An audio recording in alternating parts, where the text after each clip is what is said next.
스타링크 한국 상륙 디데이, 통신 3사의 악몽이 시작되다. 2025년 어느 날 서울 강남의 한 카페에서 직장인 김민수 씨는 또다시 끊긴 통화를 바라보며 한숨을 쉽니다. 월 8만 원이 넘는 요금을 내면서도 지하철만 들어가면 끊기는 통화. 데이터는 언제나 아껴 쓰라는 문자만 도착하죠.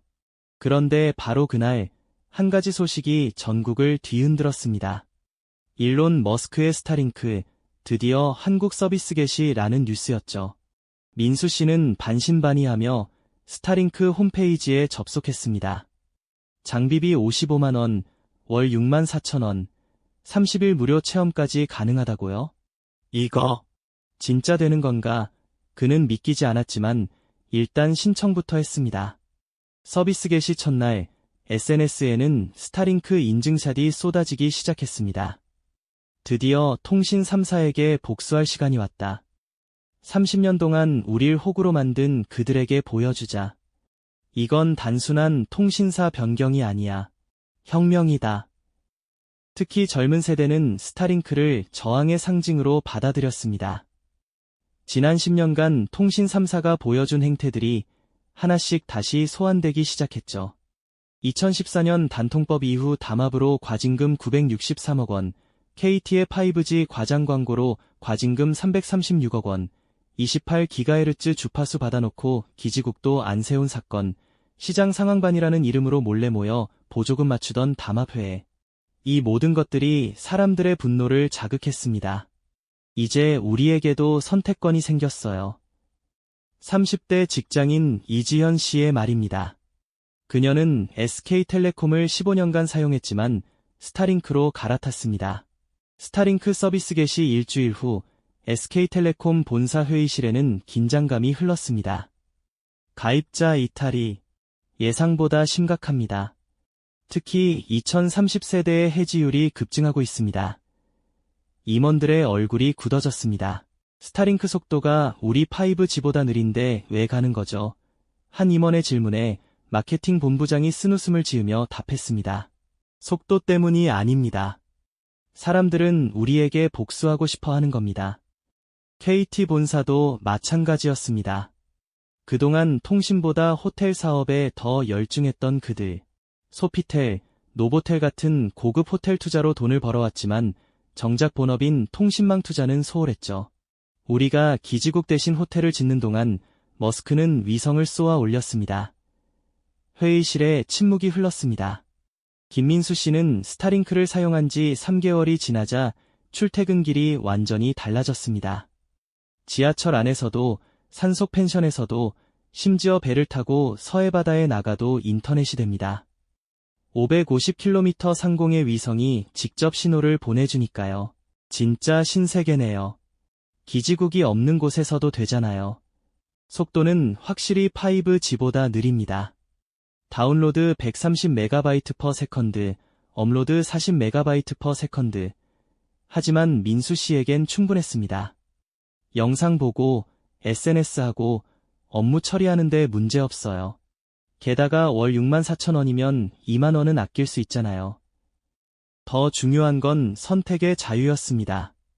이제 통신사가 우릴 무시하면 우린 위성으로 갈 수 있어요. 그들이 더 이상 우릴 볼모로 잡을 수 없다는 게 중요한 거죠. 위기를 느낀 통신 3사는 급하게 대응책을 내놓기 시작했습니다. 5G 요금 제20% 인하, 무제한 데이터 실화, 번호 이동 고객 최대 50만 원 지원.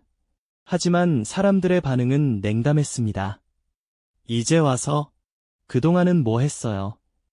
스타링크 나오니까 갑자기 착해지네. 이게 바로 경쟁의 힘이구나.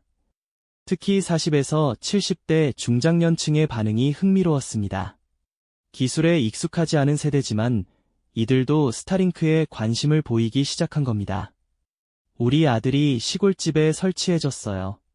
이제 손주들 얼굴도 화상으로 선명하게 볼 수 있어요. 경기도 양평의 한 농가 이야기입니다. 도시에서 멀리 떨어진 곳일수록 스타링크의 혜택은 컸습니다. 기지국이 부족해 항상 통신이 불안정했던 농어촌 지역에서 스타링크는 구세주처럼 받아들여졌죠. 스타링크 상륙 1년 후 한국 통신시장은 완전히 바뀌었습니다. SK텔레콤의 시장 점유율은 50%에서 42%로, KT는 30%에서 25%로, LG유플러스는 20%에서 18%로 떨어졌습니다. 그 자리를 스타링크가 15%를 차지하며 메웠죠. 숫자로 보면 15%지만 의미는 훨씬 컸습니다. 평균 통신비는 월 85,000원에서 62,000원으로 27%나 하락했습니다. 무제한 요금제가 표준이 되었고 약정 없는 자유로운 요금제가 등장했습니다. 고객센터 대기 시간은 평균 15분에서 3분으로 줄었고 통신장애 발생 시 보상 기준도 강화되었습니다.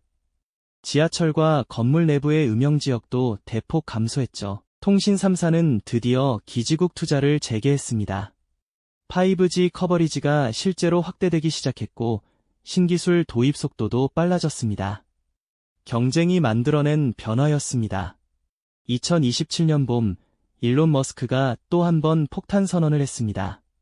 스타링크 다이렉트 투 셀, 한국 서비스 시작. 이제는 안테나도 필요 없습니다. 일반 스마트폰으로 직접 위성과 연결되는 겁니다. 회사원 박지훈 씨는 등산을 좋아합니다. 지리산 천왕봉에 올랐을 때 그는 스마트폰을 꺼냈습니다. 아무런 추가 장비 없이 그냥 평소 쓰던 갤럭시 폰으로요. 여보세요? 나 지금 천왕봉이야. 응, 신호 완벽해.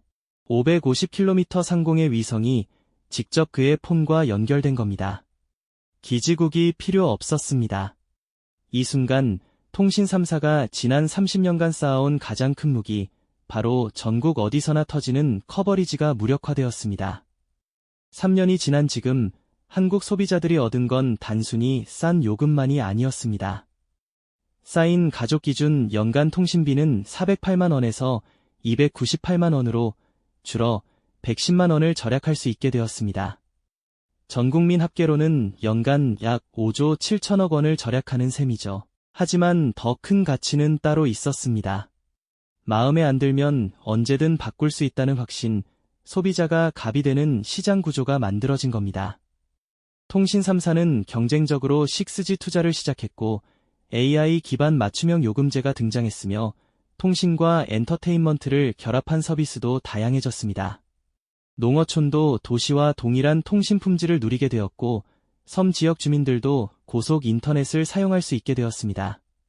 디지털 소외 계층이 급감했죠. 기술이 만든 평등이었습니다. 서울시청 광장에서 스타링크 상륙 3주년 기념 집회가 열렸습니다. 우리가 해냈습니다. 사람들은 환호했습니다. 단순히 통신사 하나가 들어온 게 아니었습니다.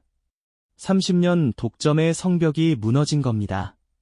통신 3사 본사에서는 더 이상 호텔 투자 얘기가 나오지 않습니다.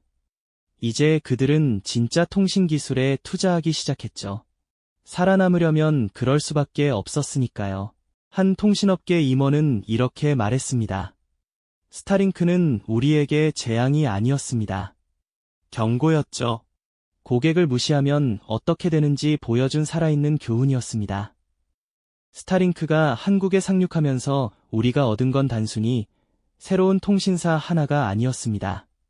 진짜 얻은 건 독점은 영원하지 않다는 깨달음, 소비자의 선택이 시장을 바꿀 수 있다는 증명, 경쟁이 만드는 혁신의 힘, 그리고 기술이 불가능을 가능하게 만드는 순간을 목격한 경험이었습니다.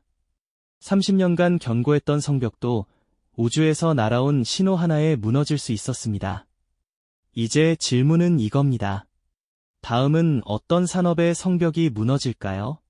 은행, 보험, 전력, 변화는 이미 시작됐습니다. 그리고 그 변화를 만드는 건 바로 선택하는 우리 자신입니다.